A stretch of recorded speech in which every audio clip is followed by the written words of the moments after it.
우리가 지난주에 이 표적에 대한 얘기를 했는데, 마태복음 그 표적에 이어서 하신 말씀, 그 12장 그 43절부터 45절까지 그 더러운 귀신에 대한 얘기가 나오는데, 이 얘기를 제가 하지 않았다고 어떤 분이 말씀을 하셔서 잠깐 우리가 그 말씀의 의미를 좀 더 살펴보고 가도록 하겠습니다. 정확히 알고 가는 게 좋겠죠. 마태복음 12장 한번 가보십시오. 다시 그걸 보고 오늘 말씀을 좀 보도록 하겠습니다. 마태복음 12장 43절 한번 보십시오. 제가 읽어가면서 설명을 해드릴 테니까 한번 따라와 보시기 바랍니다. 마태복음 12장 43절입니다. 더러운 귀신에 대한 얘기를 하고 있습니다. 43절에 더러운 귀신이 사람에게서 나갔을 때 이렇게 말씀을 하고 있는데, 자, 이 말씀은 그 비유를 섞고 있는 말씀, 비유를 섞어서 하는 그 말씀이라 영적인 걸 우리가 볼 수 없는데 그 영적인 세계를 우리가 사람들이 이해할 수 있도록 비유를 섞어서 하고 있는 말씀이라는 걸 여러분들이 생각하고 이 말씀을 보셔야 됩니다. 거기 보니까 뭐라고 되어 있냐면 사람에게서 나갔다 그러지 않습니까? 그러니까 앞에서 예수님께서 어떤 사건이 있었냐면 귀신을 쫓아내는 사건이 있었잖아요. 그래서 어떤 사람에게서 이제 하나님 예수님께서 귀신을 쫓아내 주셨어요. 그랬더니 어느 곳으로 가냐면 물 없는 곳으로 다녔다라고 얘기합니다. 이게 물 없는 곳은 어디냐면 이제 고대 그 광야 또는 사막을 의미합니다. 그러니까 사막이나 이제 광야 같은 곳을 의미하는데 그곳에 다니면서 쉬기를 구했다 이렇게 얘기했는데요. 그 1세기에는 사람들이 어떤 생각을 하고 있었냐면 그 광야 같은 데 있지 않습니까? 우리는 주로 귀신들 그러면 어디를 생각하냐면 공동문제를 생각하잖아요. 그죠? 실제로 뭐 그런 건 아니지만.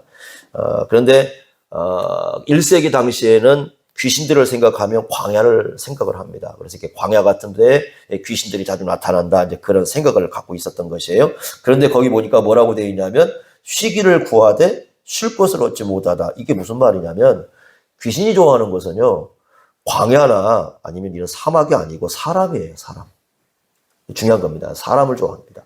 악한 영들은요. 사람을 좋아하는 거지 어느 장소를 좋아하지 않아요. 그러니까 무덤이다 뭐 이런 걸 얘기하는 게 아니라 여기서 얘기하는 건 쉴 곳을 얻지 못했다는 건 지금 광야에는 누가 없어요? 사람이 없어요. 그러니까 이 사람들을 자기가 역사를 해서 사람들을 어떻게 해야 되는데 그런 사람들이 존재하지 않아요. 그래서 어떻게 하냐면 44절에 보니까 이에 이르되 내가 나온 내 집, 여기 내 집은 누굴 얘기하면 사람을 의미하는 거예요. 사람을 집으로 표현하고 있습니다. 비유죠, 그죠? 사람을 비유를 써서 내 집이라고 표현하고 돌아와 보니까 어떻게 돼 있었어요? 그 집이 비어 있고 그 다음에 청소가 되어 있고 수리가 되어 있으니까 더 살기가 좋지요. 훨씬 좋지요, 그죠? 그래서 45절에 어떻게 했다는 겁니까? 이에 가서 저보다 더 악한 귀신 7을 데려왔으니까 7은 완전 수입니다. 그러니까 철저하게 이제 어떻게 됐다는 겁니까? 이 집은 누구의 집이 됐다는 겁니까? 귀신의 집이 되고 그 다음에 악한 영들의 이제 집이 되었다. 이렇게 얘기하면서 그 사람의 나중 형편이 전보다 더 어떻게 했다는 심하게 되었다는 말은 더 나쁘게 되었다 그 말이죠. 자, 요게 어떤 의미는 이런 겁니다.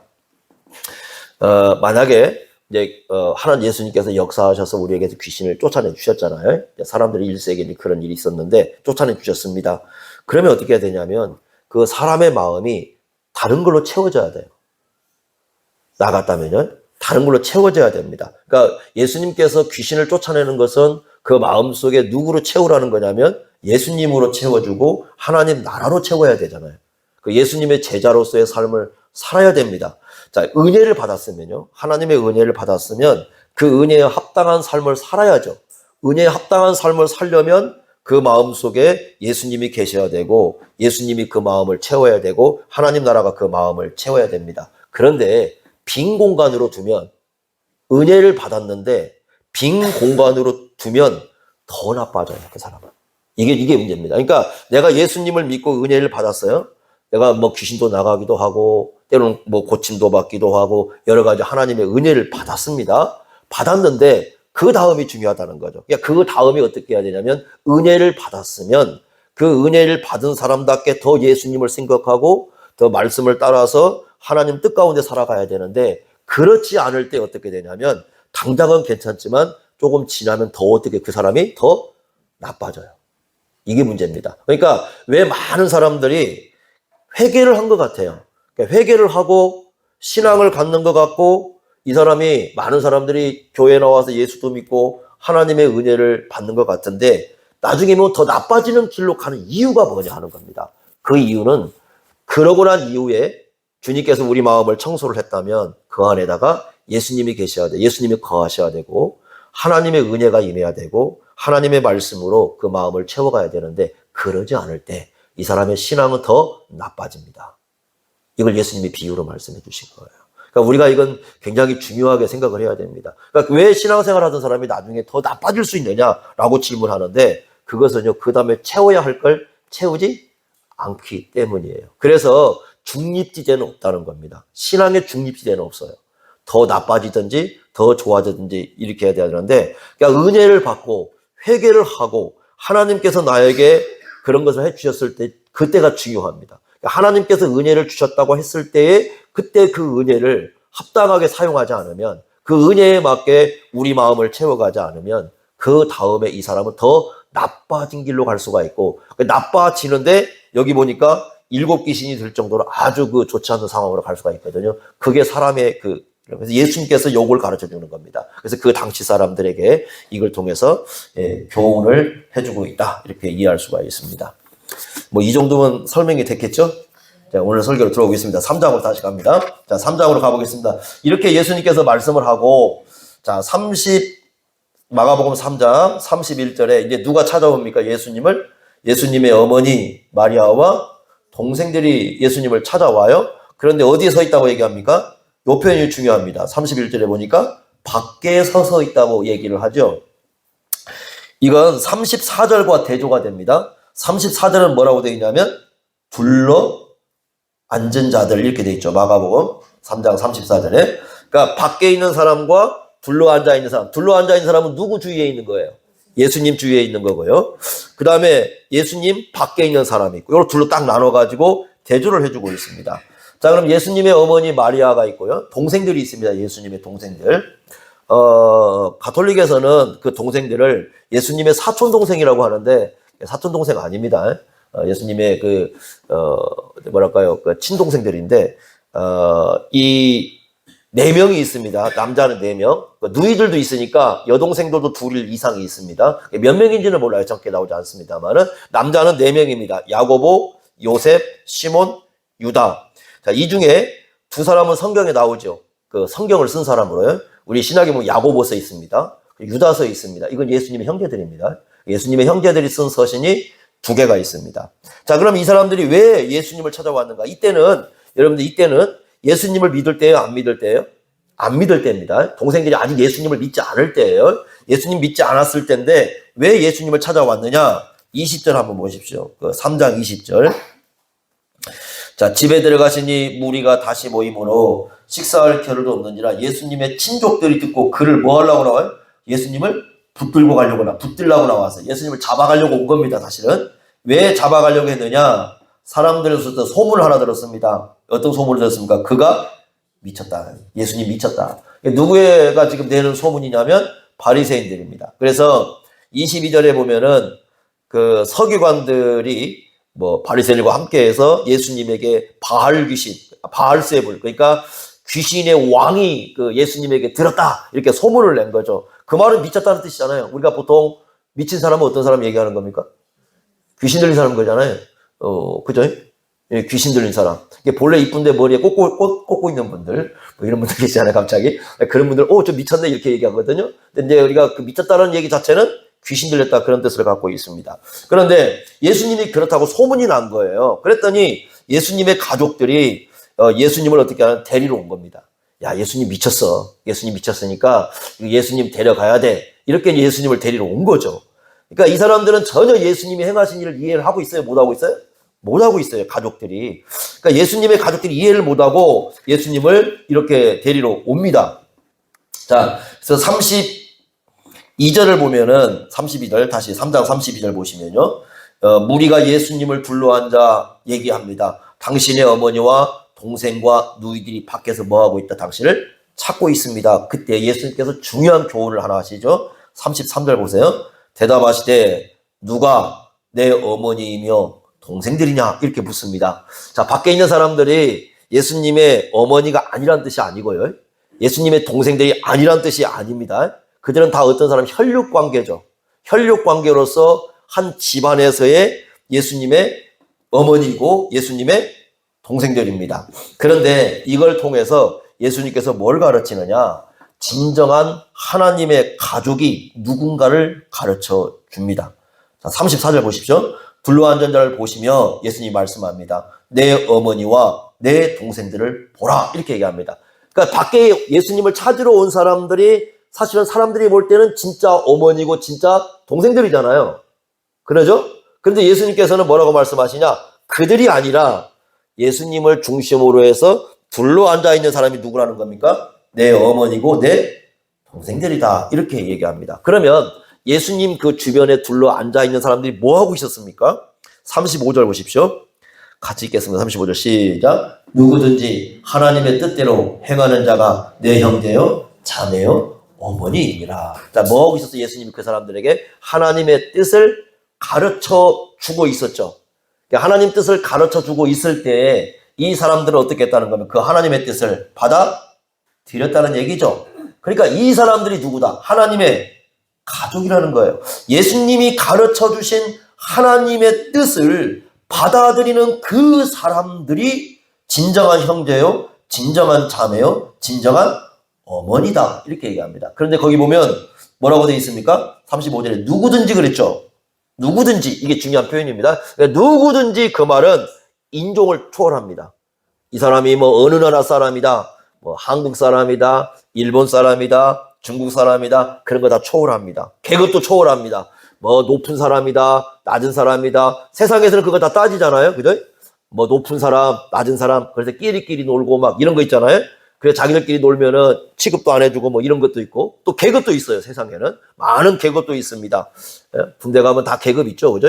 그리고 성별, 남자, 여자 이런 거 있습니다. 그런데 이 모든 것에 차별이 없습니다. 예수님 앞에는요. 차별이 없어요. 차별이 없고 어떤 사람이냐면 예수님이 가르쳐 주신 하나님의 말씀을 듣고 그 하나님 뜻을 행하려고 한다면 그 사람이야말로 진정으로 누구의 가족이다? 예수님의 가족이다. 이렇게 말씀합니다. 여기서요, 예수님이 뭘 가르쳐 주냐면 교회라는 것이 어떤 공동체인가 이걸 가르쳐 주는 거예요. 교회가 어떤 공동체인가. 그래서 에베소서 2장 19절에 이걸 한마디로 표현했습니다. 바울이 뭐라고 표현하냐면 에베소 2장 19절에 보면 교회란 하나님의 권속이다. 하나님의 권속이다. 이렇게 표현했습니다. 굉장히 중요하죠. 여러분, 교회는요, 하나님의 권속입니다. 가끔 그런 얘기 합니다. 이제 규모가 이게 우리 같이 이제 작은 이제 그런 교회와 규모가 좀 큰 교회당 있잖아요. 그렇게 모이면 이런 얘기를 합니다. 교회가 작은 규모들의 교회가 하는 얘기가 가끔 우리는 가족과 같은 교회야. 이렇게 얘기합니다. 가족과 같은 교회야. 이렇게 얘기합니다. 틀렸습니다. 가족과 같은 것은 없습니다.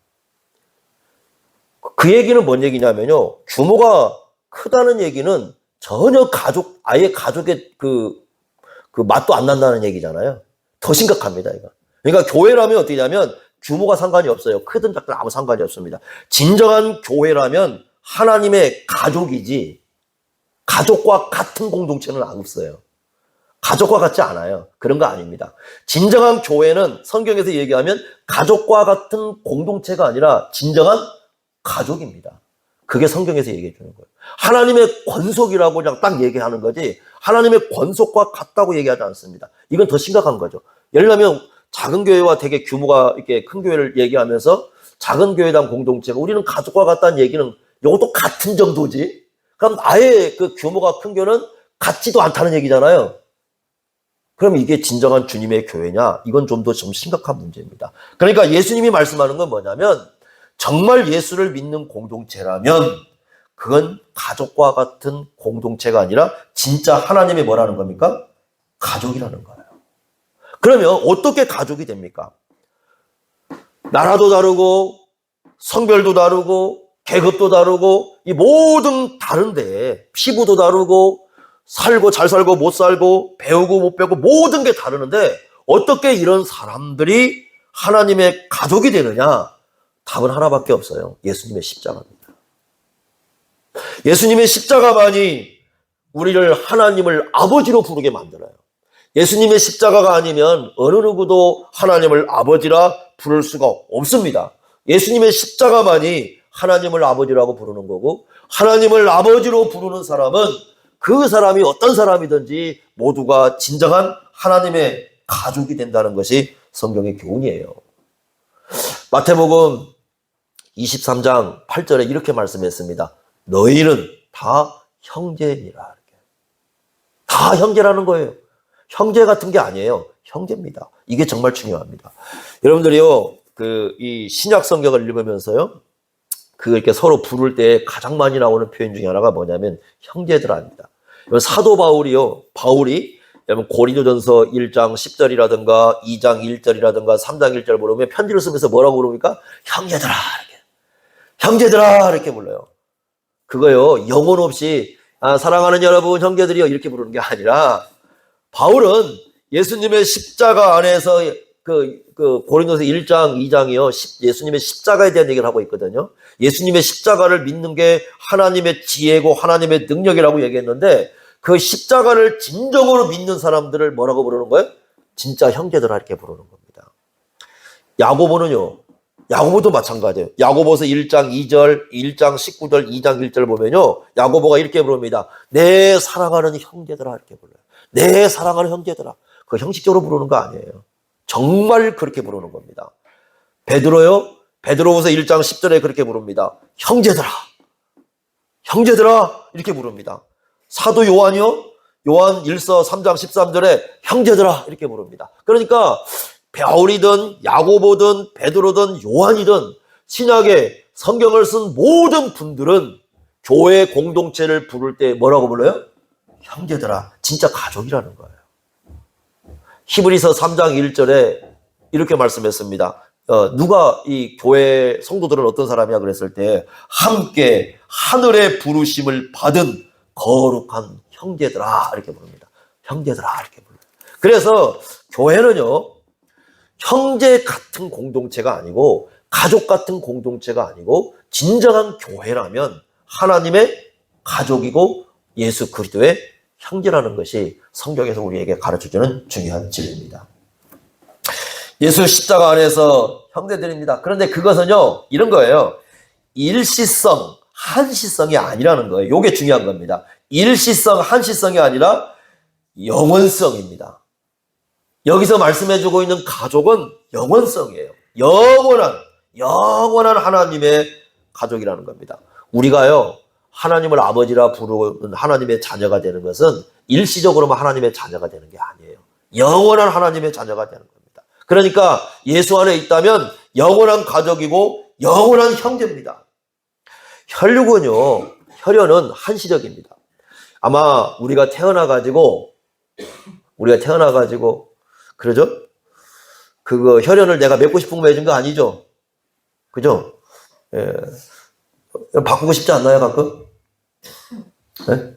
저도 가끔 우리 애들이 좀 말씀 비우면 한마디씩 합니다. 야, 부모 바꿀 수 있으면 바꿔봐, 한번 네가. 네. 바꾸려면 바꿔봐. 네. 근데 애들만 부모 바꾸고 싶겠어요? 부모도 애들 어떻게 하고 싶어요? 바꾸고 싶겠지. 뭐.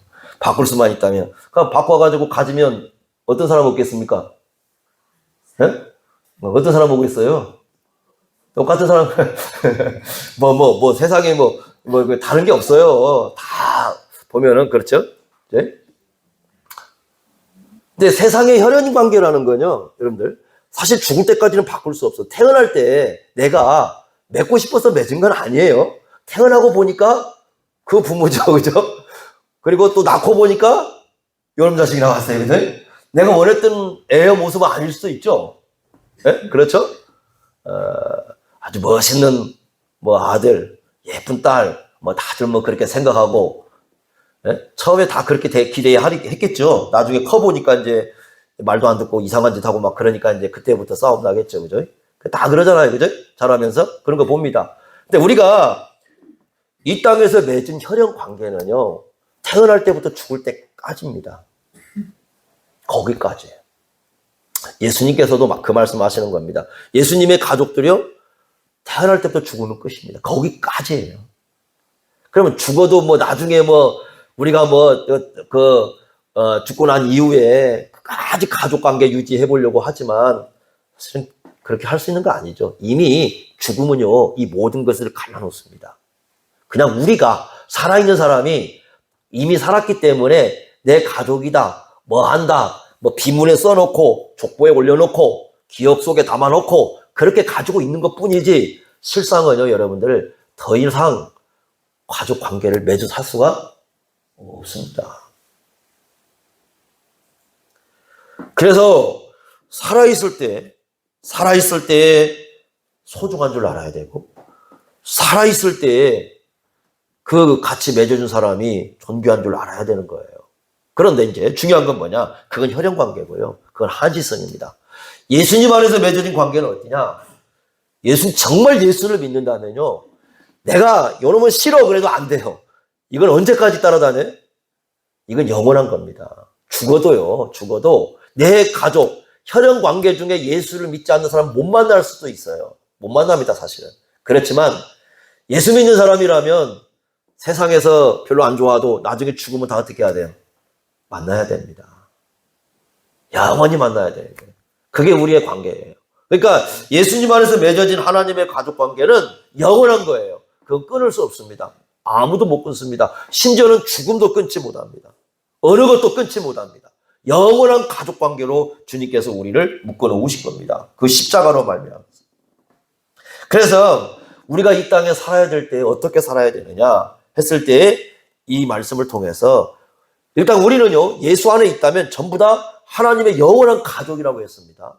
그 가족 관계를 이 땅에서 드러내면서 살아야 되는, 그게 교회입니다. 그러니까 교회라는 건 뭐냐면 이 하나님의 가족이라는 걸, 우리가 예수 그리스도의 십자가로 이 맺어진 하나님의 가족이라는 그 사실을 우리는 교회를 통해서 드러내고 살아야 돼요. 그것이 주님께서 우리에게 요청하는 거고 우리에게 원하시는 겁니다. 자, 그러면 어떻게 우리가 그렇게 좀 살아낼 수가 있을까라는 건데요. 뭐 성경에 이제 우리가 여러 가지로 좀 볼 수 있지만 크게 한번 세 가지 정도로 생각해 볼 수가 있겠습니다. 첫째는 뭐냐면 성경에서 계속 강조하는 게 뭐냐면 주님께서 우리를 사랑하신 것 같이, 그래? 십자가의 그 진리로, 십자가의 은혜로 우리를 사랑해 주셨습니다. 그러듯이 우리도 서로 어떻게 해야 된다고요? 사랑하며 살아야 됩니다. 이게 첫 번째 가족 관계입니다. 그러니까 우리는 예수님의 십자가로 이 사랑을 받은 사람들이에요. 그 안에서 맺어진 사람들이고 그 안에서 우리 묶어진 사람들입니다. 그죠? 여러분 태어날 때 저 만날 줄 몰랐잖아요. 안 그렇습니까? 그죠? 학교 다닐 때도 몰랐죠? 예. 학교 졸업할 때도 모르고요. 예, 아무도 몰랐습니다. 그런데 이게 어떻게 이렇게 묶어졌느냐? 예수님의 십자가예요. 그 십자가 안에서 묶어졌어요. 십자가 안에서 맺어졌기 때문에 서로 어떻게 하라고요? 사랑하라고. 이게 주님께서 우리에게 요청하는 겁니다. 사랑을 어떻게 해야 됩니까? 일단 여러분 사랑하는 가장 그 성경에서 얘기해주는 사랑은 거창한 게 아니에요. 예를 들면 우리가 뭐 저 세계 어디 나가서 봉사하고 뭐 그거 얘기하는 거 아니에요? 이렇게 얘기하는 게 아니라 성경은 아주 우리가 할 수 있는 가장 간단한 것부터 사랑의 실천을 얘기합니다. 예를 든다면 이런 거죠. 성경에 보면 에베소서에 뭐라고 되어 있냐면 너희가 성령의 은혜 가운데 있다면 서로 어떻게 대해라? 친절하게 대하라. 일단 예수 믿는 사람들이 만나가지고 서로 어떻게 대하는 겁니까? 친절하게 대하는 거예요. 거기부터 뭐가 시작되는 거예요? 사랑이 시작되는 겁니다. 네? 네? 인상 쓰시면 안 됩니다. 인상은 누가 쓰는 거예요? 엮기 드는 사람이 쓰시는 겁니다. 인상을 들고 있으니까. 그죠? 그런 사람들이 막 들라고 쓰는 거지. 우리는 그런 거 아니니까 인상 쓰지 말고 친절을 베풀 줄 알아야 돼요. 거기서부터 시작되는 겁니다. 그래서 예수 믿는 사람들은 얼굴이 무기가 되면 안 돼요. 네? 그 다음에 또 성경에 어떤 얘기를 하냐면 고린도전서 16장 20절에 이렇게 말씀했습니다. 서로 거룩하게 입맞춤으로 서로 문안하라. 또 베드로전서 5장 14절에는 사랑에 입맞춤을 하라. 이렇게 돼 있어요. 그게 무슨 말이에요? 입을 맞추고 살라는 게 아니고 이건 뭐예요? 그건 서로 표현이에요. 표현하라는 겁니다. 정말 여러분들 사랑은요 공부해야 돼요. 공부하면서 하되 표현할 줄 알아야 돼요. 표현되지 않는 사랑은 사랑이라고 말하기가 어려워요. 사랑은 표현할 줄 알아야 됩니다. 그래서 성경은 표현하라고 얘기합니다. 응? 표현하래요. 그러죠? 표현해야죠. 안 그렇습니까? 근데 굉장히 낯설죠? 표현하려고 보니까. 그래서, 그러니까 표현할 때 좀 잘하셔야 됩니다. 네? 저희 제가 말씀드렸지만, 이 악수 같은 거 할 때, 남자분들은 주로 악수를 하거든요. 노예 가든지 이렇게 보면 악수를 하는데, 아주 형식적으로 하시는 분들 계세요. 어떻게 형식적으로 하시는 분들 계시냐면, 악수를 하는데, 악수를 어떻게 해야 됩니까? 하려면. 반가우라고. 좀 서로 푹 잡고 이렇게 좀, 그죠? 적어도 서로 5초 이상은 얼굴을 쳐다보고 있어야 될 거 아닙니까? 손은 잡고 있는데 눈은 딴 데 쳐다보고 있고. 손이 이게 악수를 하는데 이게 잡혔는지 안 잡혔는지 제대로 모르고 터치하고 가는 사람. 악수는 터치가 아니에요. 악수는 끼는 겁니다. 그러죠? 그런데 그런 사람이 너무 많아요. 터치야. 눈은 딴 데 쳐다보고 있어. 그리고 악수하고 가버렸다고 확 가버려요. 그런 분들 계세요. 야, 그럼 굉장히 성의 없거든요. 저 사람이 정말 나에 대한 감정을 좀 올바로 갖고 있는가? 이제 그런 생각 많이 하거든요. 여러분들 인사할 때 그렇게 좀 하지 마시고, 네? 저분이 나에 대해서 사랑을 갖고 있구나. 그런 느낌을 받을 수 있도록 좀 그렇게 좀 사랑을 표현할 줄 알아야 돼요. 여러분, 이거 상당히 중요한 겁니다. 왜냐하면 기독교인들이 그렇게 실천해 가야 돼요. 어려워요, 근데. 왜 어렵느냐? 여러분들 한번 생각해 보세요. 예전에 부모님들로부터 여러분 사랑한다는 말을 들어보고 자란 적이 있습니까? 저는 한 번도 없는 것 같아요. 제가 자라면서. 부모님들이 와가지고 내가 너를 사랑한다? 이런 얘기 듣고 자라본 적이 없는 것 같아요. 네? 여러분들도 마찬가지죠. 부모님들한테 사랑한다는 말 잘 안 죠. 언제 합니까? 돌아가시고 시신 앞에서 하잖아요. 그러죠? 보통 제가 보면은 살았을 때 사랑한다고 말하지 않는 사람들이 부모님이 돌아가시고 나면 그 시신 앞에서 부모님, 아버지 사랑했어요, 어머님 사랑했어요, 이렇게 얘기하고 있어요. 이미 끝났는데. 살아있을 때 사랑도 표현해야 되는 거죠. 여러분들 성경에요. 하나님만큼, 예수님만큼 많은 사랑을 표현하신 분이 없어요. 정말 사랑 많이 표현하십니다. 하나님이 내가 너희를 사랑한다. 예수님도 내가 너희를 사랑한다. 어쩌면 사람들이 하나님을 사랑한다고 고백하는 것보다 하나님이 훨씬 많이 우리에 대해서 사랑을 표현해주고 있어요. 표현할 줄 아는 것이 굉장히 중요합니다. 그러니까 여러분들이 사랑을 표현할 수 있는 방법, 근데 이게 중요한 게 뭐냐면 사랑을 표현하라고 하니까 또 예의 없이 하는 사람들이 있어요. 무례하게. 근데 이런 걸 알아야 됩니다. 고린도전서 13장 5절에 보면 이렇게 되어 있습니다. 사랑은 뭐하지 않는다? 무례히 행하지 않아요. 절대 무례히 하면 안 됩니다. 예의를 지키는 거죠. 예의를 지켜가면서 서로에 대한 사랑을 표현할 줄 아는 그런 사랑의 삶을 이 땅에서 살아가야 된다는 겁니다. 참 중요한 거죠. 그뿐이겠습니까? 초대교회는요, 어떻게 말씀하냐. 로마서 12장 15절에 이렇게 말씀했습니다. 즐거워하는 자들과 함께 뭐하고? 즐거워하고. 이거 아니에요? 즐거워하는 자들이 있으면 배 아파하고 이러면 안 됩니다. 그 다음에 우는 자들과 함께 뭐하고? 울고. 이것도 필요한 거예요. 그러니까 즐거워하는 우리 교회 안에 기쁨을 가진 사람이 있으면 한 가족이라고 한다면 진정으로 기뻐할 줄 알아야 되고, 우리 교회 안에 우는 사람이 있다면 정말 함께 울 줄 알아야 되는 겁니다. 이건 중요한 거예요. 왜 그러냐면 이런 겁니다. 교회 안에 누군가가 기뻐하고 있는데 몰라 그걸. 뭐 아무것도 몰라. 교회 안에 누가 울고 있는데 몰라. 교회 안에서 그걸. 불행한 교회입니다.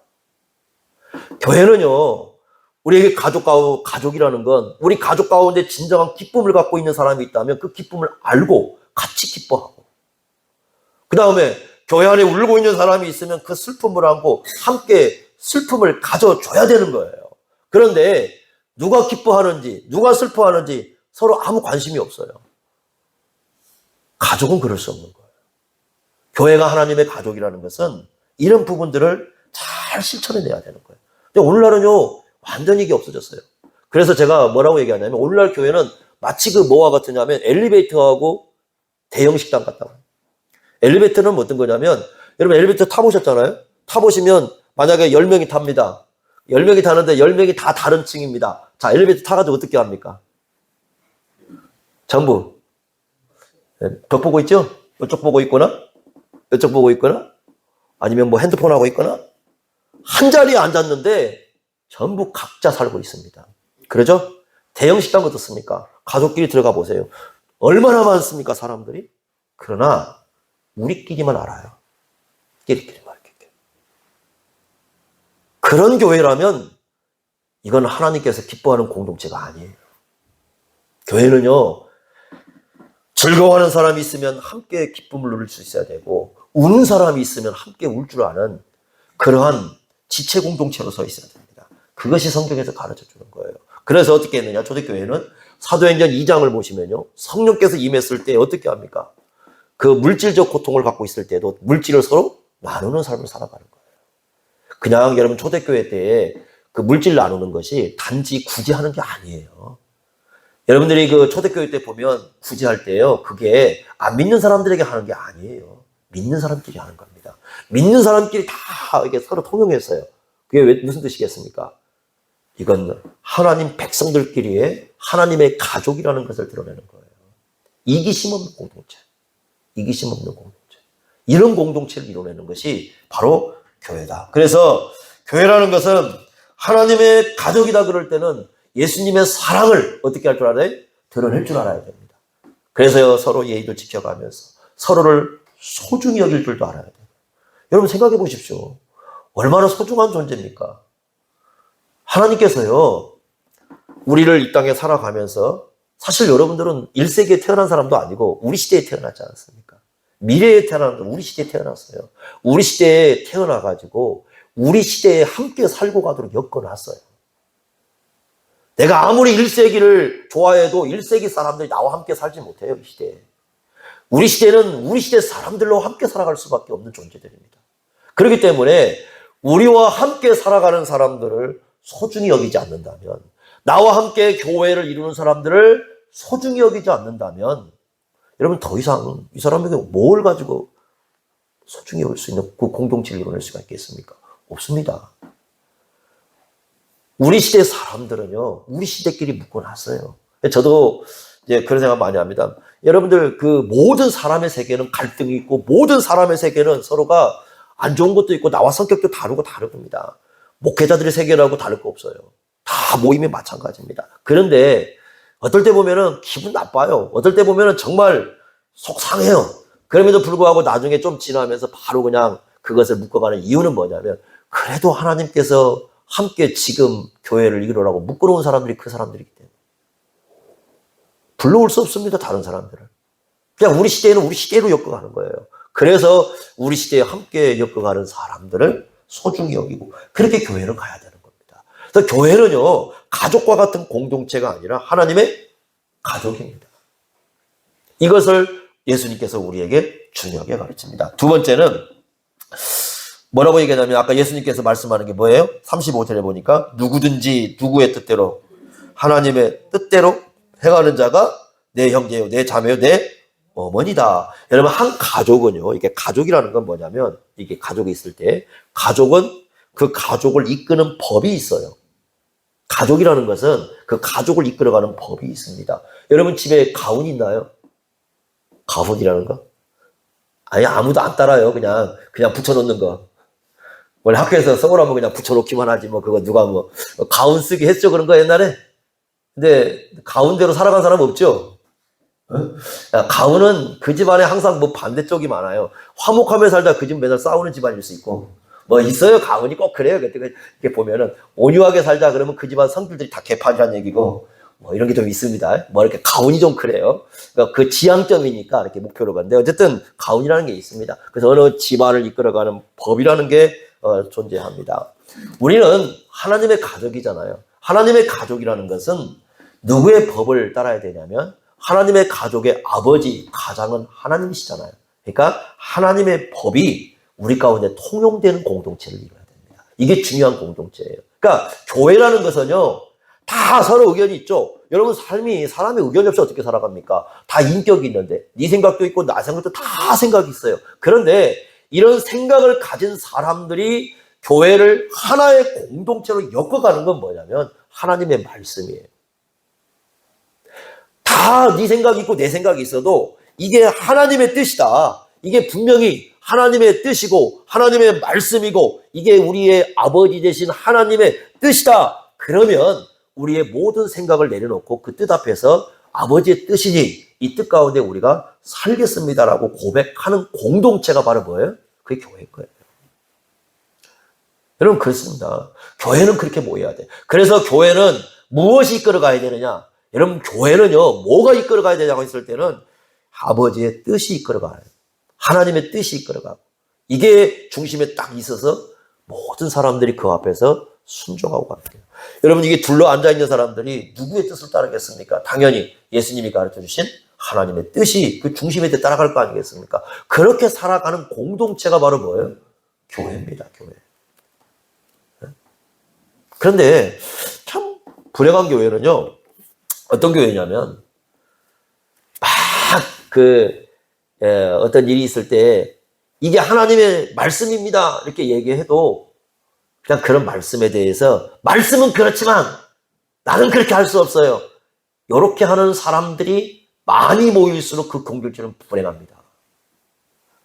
비록 내 생각은 이렇지만 아버지의 뜻이면 내려놓겠습니다라고 하는 사람들이 많을수록 그 공동체는 행복한 공동체고 아버지 하나님의 뜻이 그렇지만 성경은 그렇게 가르치지만 나는 그거 따를 수 없습니다. 내 생각은 이렇습니다. 라고 주장하는 사람이 많을수록 그 공동체는 불행합니다.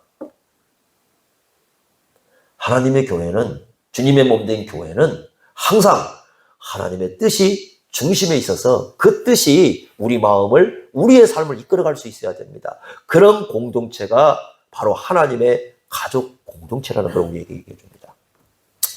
세 번째는요. 여러분들이 이제 신약을 계속 읽을 때에 어떤 것을 강조하냐면 우리가 하나님의 가족이지 않습니까? 하나님의 가족인데 하나님의 가족으로서의 책임 의식을 갖고 살라고 얘기를 합니다. 이 부분 굉장히 중요한 것 같아요. 책임을 갖고 책임 의식을 가져라. 성경은요. 우리가 하나님의 자녀라고 했을 때 특권을 얘기하고 책임을 얘기합니다. 특권은 뭐냐면 하나님의 상속자라는 거예요. 여러분 자녀이면 하나님의 상속자죠. 로마서 8장 17절에 그 가르쳐 줍니다. 자녀이면 하나님의 뭐다? 상속자다. 예수님과 함께하는 상속자다. 에베소서 3장 6절에도 하나님과 함께하는 상속자다. 상속자다.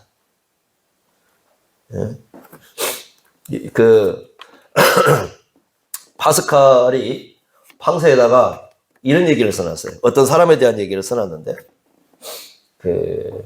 어떤 집안에, 부자 집안에, 어떤 분이 돌아가시면서 유언장을 써놨습니다. 유언장. 근데 그 유언장이 뭐냐면, 상속의 내용을 쓰는 거죠. 내 모든 걸 이렇게 상속하겠다라고 이렇게 남겨놨어요. 근데 문제는 뭐냐? 사람들이 아무도 관심이 없다라는 거예요. 그것에 대해서. 그러니까, 그 상속에 대한 어떤 집문서다, 다 남겨놓고, 상속을 할 수 있도록 유언장을 써놨는데, 아무도 관심이 없는 거예요. 예수 믿는 사람들이 그래요. 가끔 보면.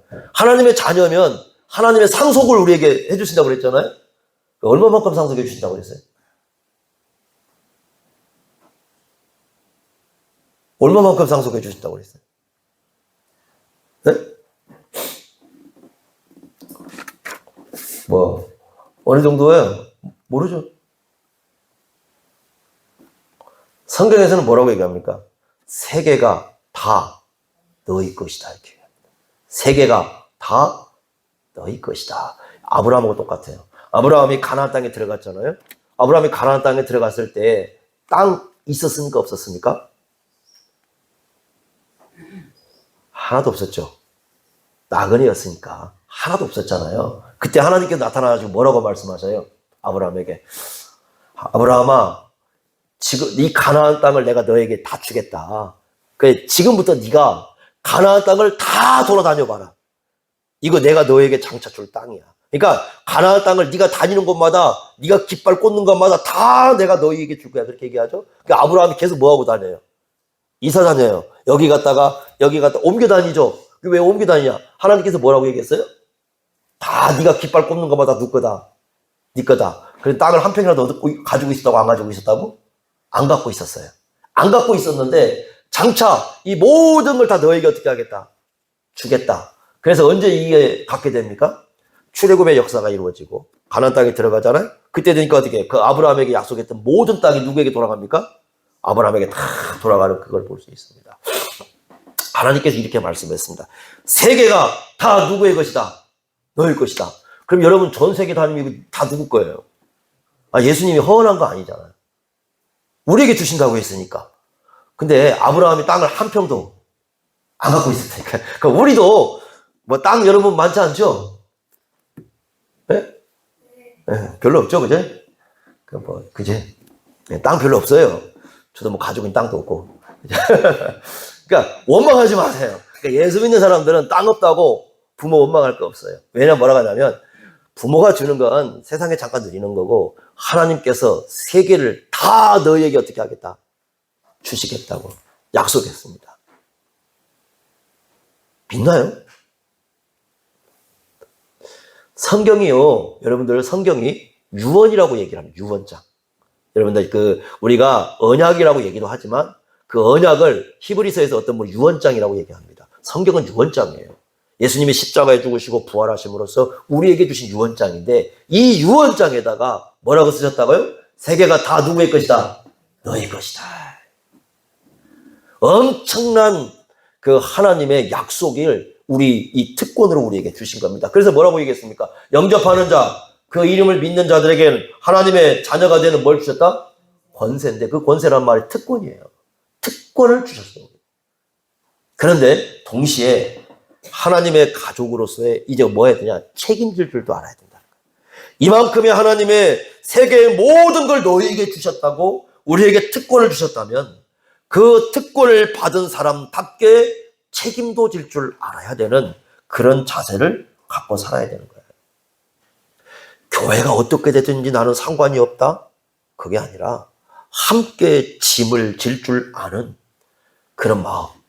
여러분 초대교인들 보시면요. 성경에서 우리가 사도행전이라든가 아니면 이 바울의 서신서를 보면은 정말 이 사람들은 네트워크로 연결되어 있어요. 지역이 다 다르죠.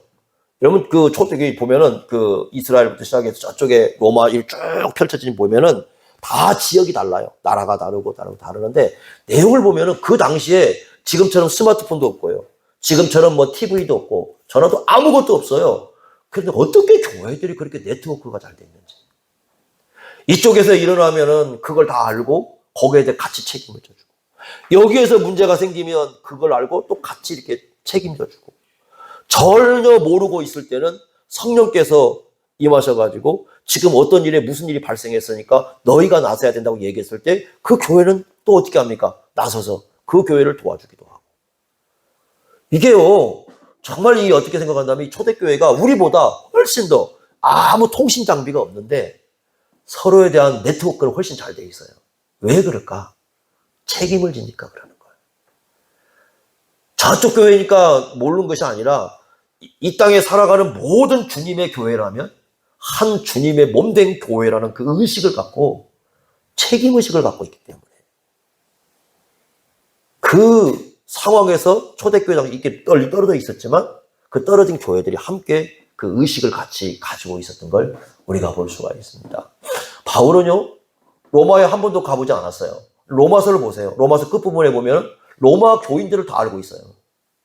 누구에게 문안하노라? 누구는 내 어머니다? 누구는 어쩐다? 야, 그 사람 많이 봉사하고 있다? 많이 수고하고 있다? 속속들이 다 알고 있습니다. 로마서를 썼을 때 고린도에 있었는데 고린도하고 로마는 상당한 거리입니다. 그럼에도 불구하고 로마의 상황을, 교회를 알고 있어요. 이런 내용들을 우리가 보면서 교회라면 우리가 함께 짐지고 함께 책임지고 그런 의식을 갖고 살아가야 됩니다.